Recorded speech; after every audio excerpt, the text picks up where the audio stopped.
ఓం నమో నారాయణాయ. వారాహి అమ్మకు నమస్కారం చేసుకుంటూ అమ్మవారి దయ ఆమె చల్లని చూపులు మనందరిపై ఉండాలి అని చెప్పి మనస్ఫూర్తిగా కోరుకుంటూ ఈరోజుటి వీడియో స్టార్ట్ చేస్తున్నాను ఫ్రెండ్స్. ఇక ఈరోజు వీడియోలో మనం చూడబోయేది ఏంటి అంటే అమ్మవారి వాగ్దానం. అమ్మవారి వాగ్దానంగా వారాహి అమ్మ మనతో ఏం చెప్తున్నారు అంటే, బిడ్డ నువ్వు చాలా ప్రమాదంలో ఉన్నావమ్మా. ఎందుకంటే ఈ రాక్షసిని గుమ్మ ముందే కూర్చొని మరీ బోరున ఏడుస్తోంది. నువ్వు ఎదుగుతుంటే చూడలేకపోతుంది. ఇట్లాంటి దాన్ని నువ్వు ఎలా బుద్ధి చెప్పాలనుకున్నా పర్వాలేదు తల్లి, ఏ విధంగానైనా చెప్పొచ్చు. అదే నేను కూడా చూస్తూ ఉన్నాను. నా బిడ్డవైన నిన్ను ఇంతలా బాధిస్తున్నటువంటి నిన్ను తనని ఎలా బుద్ధి చెప్పాలో ఈ వారాహి అమ్మకి నాకు తెలుసు కదా. కాబట్టి నాకు వదిలే బిడ్డ, నేను చూసుకుంటాను. నీపై కన్ను ఎత్తి చూడకుండా చేసేస్తాను. నీకు శత్రువులంటూ లేకుండా చేసేస్తాను బిడ్డ అంటూ వారాహి అమ్మ మన కోసం తీసుకొచ్చిన ఈ సందేశాన్ని వినే ముందుగా మన ఛానల్ని ఫస్ట్ టైం చూస్తున్నట్లయితే ప్లీజ్ సబ్స్క్రైబ్ చేసుకోండి ఫ్రెండ్స్. వీడియో నచ్చితే కనుక లైక్ చేసి సపోర్ట్ చేయండి. ఇక వీడియోలోకి వెళ్ళబోయే ముందుగా ఒక్కసారి మనకు బాగా తెలిసినటువంటి గురువుగారండి శ్రీ వారాహి అమ్మవారి జ్యోతిష్యాలయంలో జ్యోతిష్యం చెప్తున్నారు గురూజీ సుబ్రహ్మణ్యం రాజు గారు. నెంబర్ 1 స్త్రీ పురుష వశీకరణ స్పెషలిస్ట్ గురూజీ సుబ్రహ్మణ్యం రాజు గారు. Contact number 7075662225.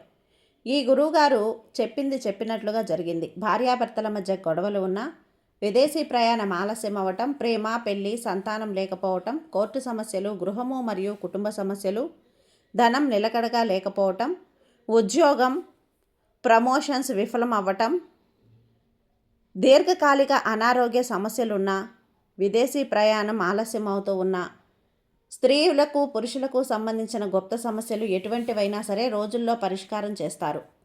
మీరు ఎంతోమంది దగ్గర జ్యోతిష్యం చెప్పించుకొని పరిష్కారాలు చేయించుకొని నిరాశ చెంది ఉన్నట్లయితే ఒక్కసారి ఆదికొండ దేవతలైన కోయరాజు గారికి కాల్ చేయండి. కోయ గురూజీ గారు, కొండదేవత పూజారి సుబ్రహ్మణ్యం రాజు గారు. Contact number 7075662225. మా జీవితంలో కూడా ఎన్నో మార్పులు జరిగాయండి, కాబట్టి నమ్మకంగా చెప్తున్నాను. జై వారాహి అమ్మ. ఇక వీడియోలోకి వచ్చేస్తే, బిడ్డ ఈ రాక్షసి ఎవరైతే ఉన్నారో నీ కుటుంబంలో జరిగే ప్రతి సంఘటన గురించి, ప్రతి కదలిక గురించి గమనిస్తూ ఉంది. నువ్వు ఏం చేస్తున్నావో, ఎక్కడికి వెళ్తున్నావో, ఎవరితో మాట్లాడుతున్నావో, ఏ బంధువులతో నువ్వు క్లోజ్గా ఉంటున్నావో, ఎవరితో పరిచయాలు పెంచుకుంటున్నావో, అన్నీ కూడా ఎవరిని ఎక్కువగా కేర్గా చూసుకుంటున్నావో జాగ్రత్తగా, అసలు నీ యొక్క లావాదేవీలు, నీ డబ్బు విషయాలు ప్రతీదీ కూడా ఆ స్త్రీ ఒక కంట కనిపెడుతూనే ఉందమ్మా.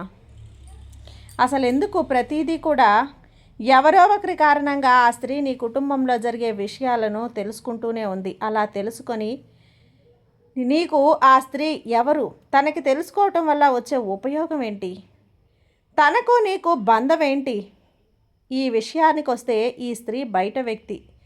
ఈ స్త్రీ బయట వ్యక్తి అయితే కాదు తల్లి. ఈ స్త్రీ నీ ఇంట్లో ఉన్నటువంటి, నీ పేరుతో ఉన్నటువంటి స్త్రీ ఎవరైతే, కానీ నీతో ఏ విధమైనటువంటి ప్రవర్తన చూపిస్తుందో తెలుసా? దానిని బట్టి నువ్వు ఆ స్త్రీ ఎవరు అనేది అంచనా వేసుకోగలుగుతావు. కానీ ఇంతటి ఏడుపు అనేది నీ కుటుంబాన్ని మీద, అదే ఆ కుటుంబం ఎక్కి రావటం లేదు తల్లి. అది సాధ్యం కాదు. కాబట్టే నేను చెప్తున్నాను జాగ్రత్తగా ఉండమని. ఈరోజు ఈ సందేశాన్ని ఎలాగైనా సరే నీకు తెలియపరచాలి అన్న ఉద్దేశంతో నీ ముందుకు నేను ఈరోజు తీసుకొచ్చాను. అయితే ఆ స్త్రీ ఏడుపులు, ఆ స్త్రీ దృష్టి చూపు, ఆ స్త్రీ కన్ను నీ కుటుంబం మీద, అలాగే నీ మీద పడకుండా ఉండడానికి ప్రతిరోజు ఇంట్లో నిత్యం దీపారాధన చేసుకుంటూ ఉండు.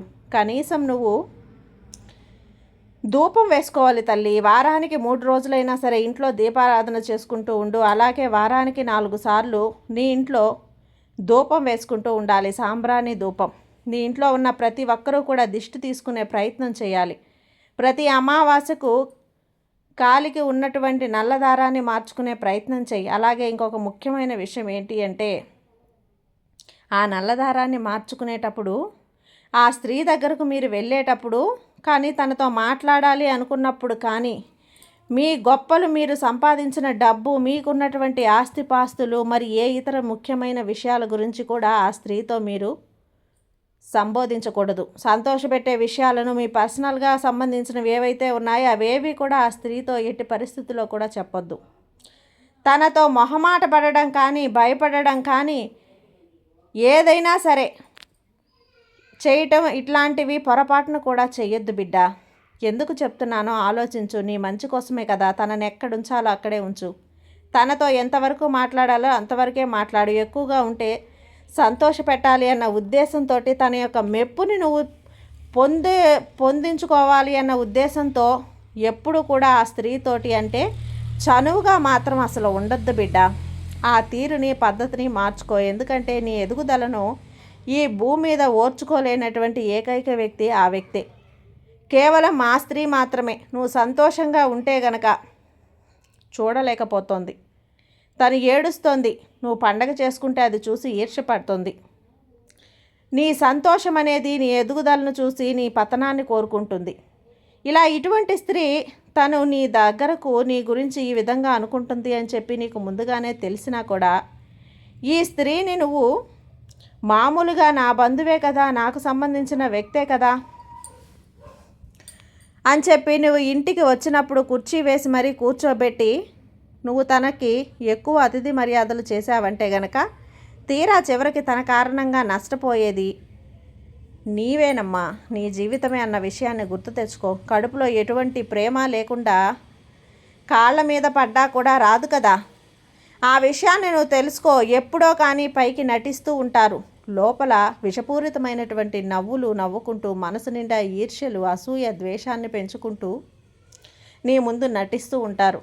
ఆ స్త్రీ నటించే నటనకు నువ్వు నిజంగా మోసపోతున్నావు బిడ్డ. ఆ మోసాన్ని వెంటనే నువ్వు కనుక్కో. ఆమెను ఎలా బుద్ధి చెప్పినా పాపం ఉండదు. ఎందుకంటే కడుపులో ఒక మాట, పైన ఒక మాట. కడుపులో ఈర్ష్య, అసూయ, పెదవులపైనేమో తేనె పూసినటువంటి మంచి మాటలు.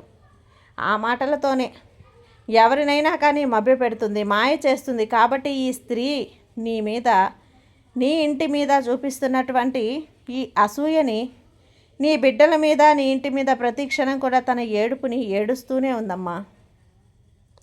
బిడ్డ, ఎక్కడైనా కానీ వెళ్ళి కూర్చుంటే మీ కుటుంబం యొక్క ఆలోచనలే. వేరే వారితో మాట్లాడుతుంటే మీ కుటుంబం గురించే. ఇలా చెప్పి అలా అని నలుగురిలోకి నీ కుటుంబానికి ఎటువంటి విలువ లేకుండా చెయ్యాలి అన్నదే తన ఉద్దేశం. ఇలాంటి దుర్మార్గురాలిని నువ్వు ఇంకా భరించాలా? ఇలాంటి దుష్టురాలిని నువ్వు కలలో కూడా క్షమించకూడదు. ఎందుకంటే ఈ స్త్రీ అలాంటిది. ఎక్కడికక్కడ నిన్ను తొక్కాలి అన్న ఉద్దేశంతో చూస్తోంది. కాబట్టి నువ్వు తనని తన దగ్గర ఎటువంటి మాయమాటలో కూడా అతని యొక్క అంటే ఆమె యొక్క మాయమాటలతో నువ్వు పొరపాటున కూడా మాయ కావద్దు తల్లి. వినొద్దు, ఆమె వలలో పడొద్దు. అర్థమైంది కదా? చెప్పాను కదా నీకు, ఇంతకాలం నేను చెప్పాను కదా, అదే ఈరోజు నిజమైంది. ఆ స్త్రీనే నీ ఇంటికి సంబంధించినటువంటి, నీ కుటుంబానికి సంబంధించినటువంటి ఆ స్త్రీనే ఇదంతా కూడా చేస్తుంది. ఇప్పటికైనా అర్థం చేసుకో. ఈ వారాహ్యమ్మ చెప్పింది నమ్ము. ఇక నువ్వు ఈ వారాహ్యమ్మ భక్తురాలువైనటువంటి నీకు ఎప్పటికీ కూడా శత్రువులుగా ఉండడానికి ఎవరిని కూడా నేను ఉంచనమ్మా. నీకు దూరంగా చేసేస్తాను. వాళ్ళ కంటి చూపు కూడా నీ మీద పడకుండా చేస్తాను. ఈ అమ్మ మీద నమ్మకం ఉంది కదా. కాబట్టి ఈ అమ్మ భక్తుల్ని ఎలాంటి పరిస్థితుల్లో కూడా నేను శత్రువుల బారిన పడకుండా చేస్తాను బిడ్డ. నమ్మకంతో ఉండమ్మా, అంతా మంచిగా జరుగుతుంది. ఈ వారాహి అమ్మ మీద నమ్మకం ఉంది కదా, అందుకే సంతోషంగా ఉండు. సర్వేజన సుఖినో భవంతు. జై వారాహి అమ్మ.